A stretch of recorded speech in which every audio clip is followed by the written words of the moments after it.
Hey everyone, today I'm going to teach you how to create a Steam group with any name and abbreviation you want. Without any further ado, let's get started.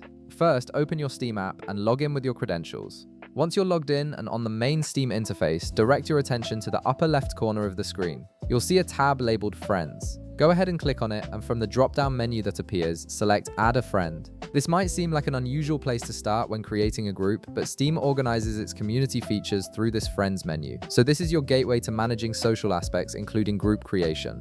Now, once you've clicked Add a Friend, look over to the left panel of the window that opens. You'll notice several options listed there. Find and click on Create a Group. This is where you'll begin setting up your new Steam community. Clicking this option will take you to a new page dedicated entirely to configuring your group's details. On this page, you'll see a designated field where you can enter your group name. Click into this field and type whatever name you'd like for your group.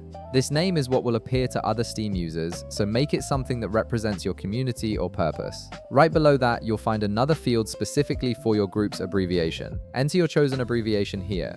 This shortened version of your group name will appear in certain areas of Steam where space is limited, so it's a handy identifier for your group. Next, you'll see a field for your group link. This is the custom URL that people will use to find and access your group directly.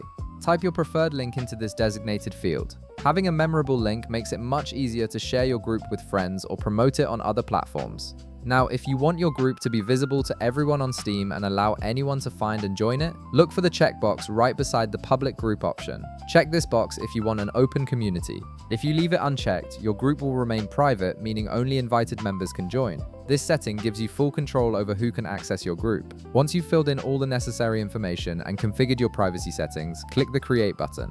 Steam will process your request and set up your new group with all the details you've provided. And there you have it. You've successfully created your own Steam group with a custom name and abbreviation. If this video helped you out, be sure to leave a like, subscribe, and I'll see you in the next one.